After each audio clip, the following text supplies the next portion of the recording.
Centuries after the Great Flood, the Nephilim giants reappeared on Earth as if nothing had happened.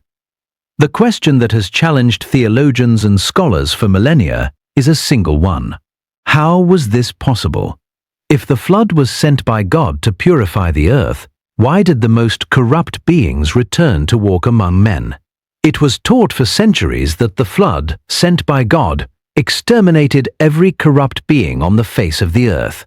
However, the Bible itself contradicts that narrative with a precision that is impossible to ignore.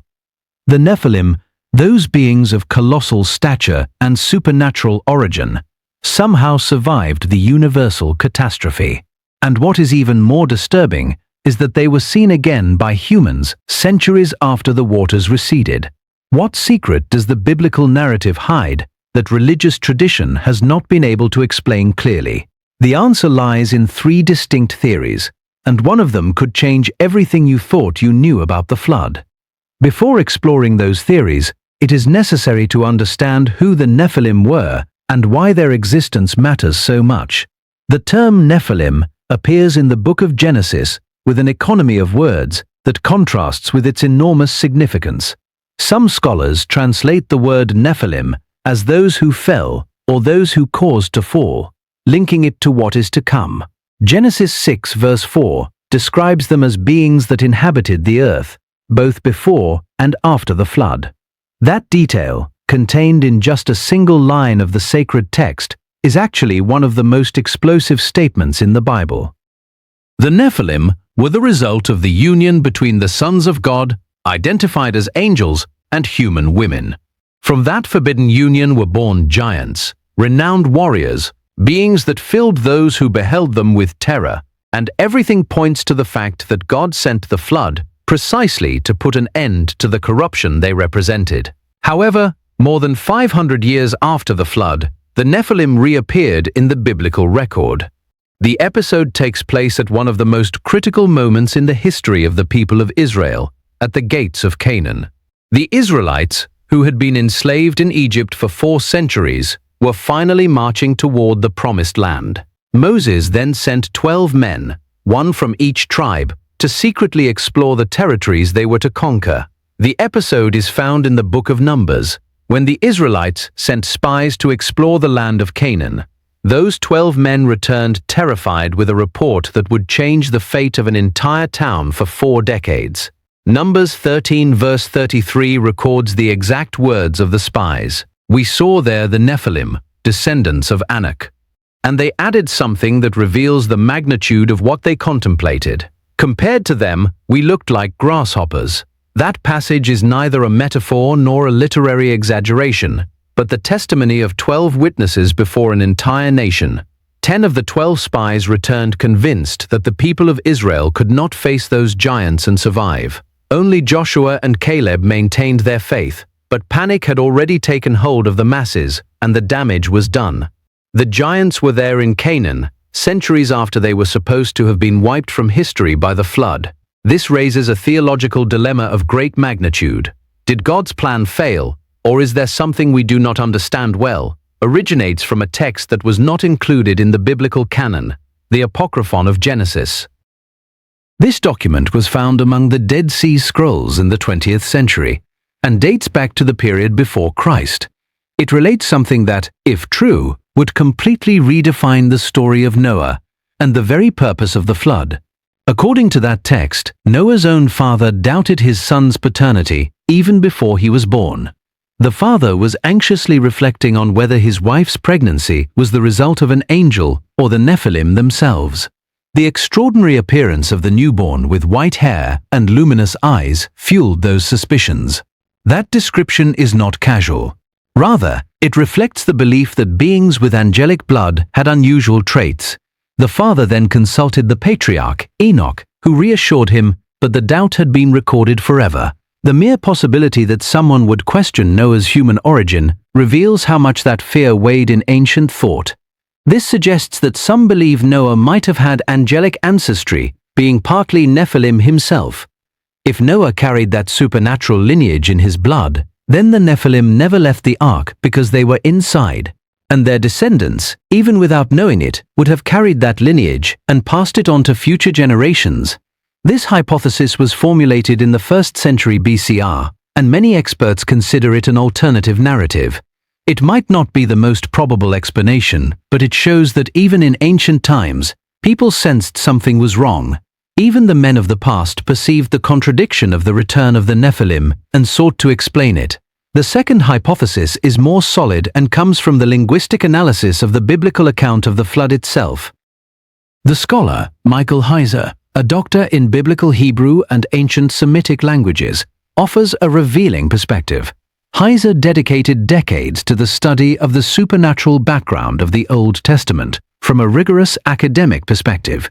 His linguistic analysis of the Hebrew terms used in the flood narrative yields unexpected results.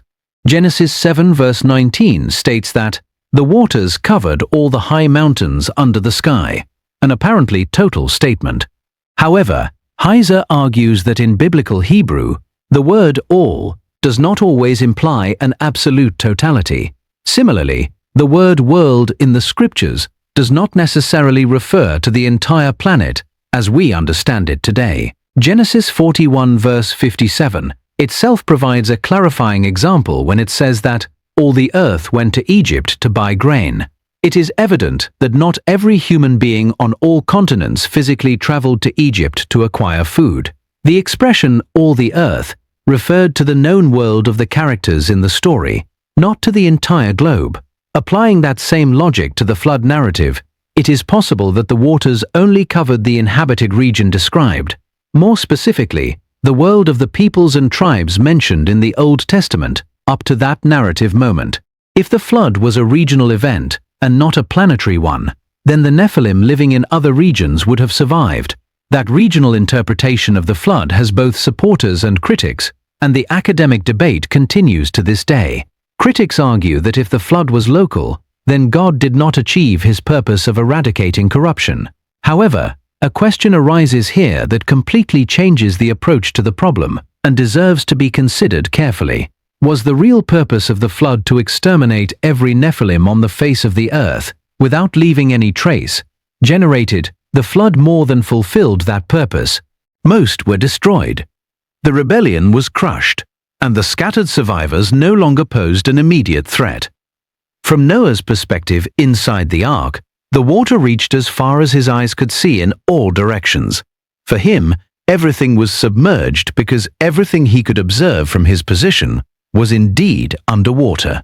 I had no maps, no global geographical references, and no way of knowing what was happening thousands of kilometers away. What was happening in distant and unknown continents was simply invisible and irrelevant to the occupants of the ark. This narrative perspective would explain how the text can be true without necessarily implying a planetary flood. The honesty of the biblical narrative may lie precisely in that it recounts events from the limited perspective of its protagonists. But it is the third theory that is the most surprising, because it arises from a passage about something completely different. No one reading the text for the first time would expect to find in that passage a clue about the return of the Nephilim. The Apostle Paul, in his first letter to the Corinthians, talks about the custom of women covering their heads. In chapter 11, verse 10, Paul provides a reason for that practice, which has puzzled interpreters for centuries. He says that the woman should have a sign of authority on her head, and adds a reason that seems out of place for the angels. What do angels have to do with the use of veils or head coverings during religious worship? To find the answer, it is necessary to refer to one of the Dead Sea Scrolls, known as the Damascus document. That text, dated to the period of the Second Temple, speaks of angels called watchers who fell for desiring women. Flood more than fulfilled that purpose. Their descendants, described as tall as cedars and with bodies as immense as mountains, are the Nephilim. The Damascus document suggests that this pattern, angels seduced by human women, was repeated after the flood.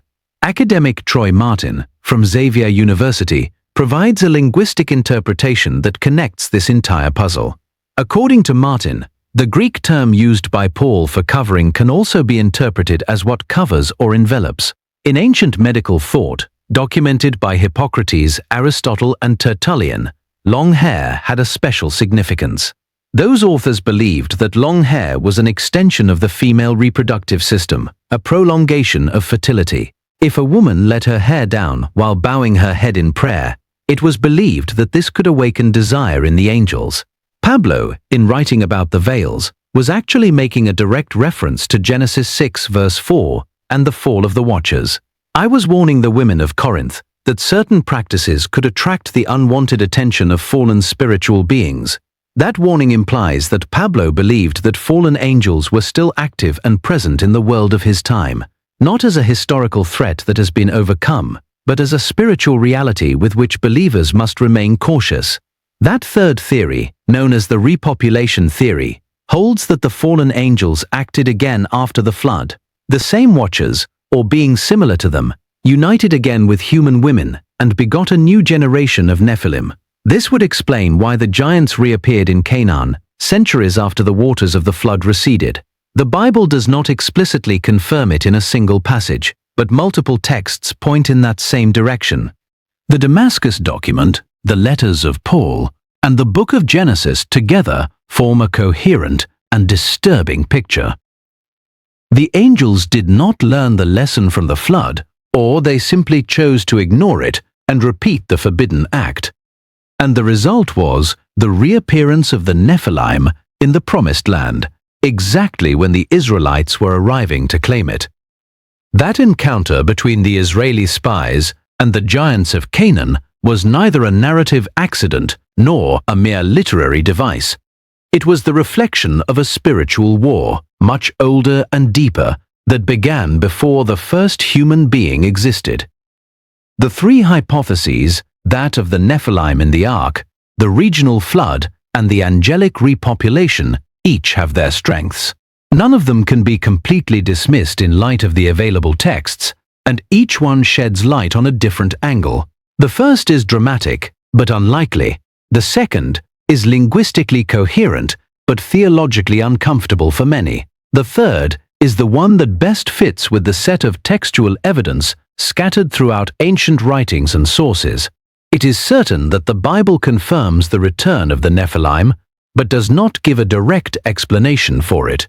That silence of the sacred text has been a source of debates, studies, and fascination from biblical times to the present.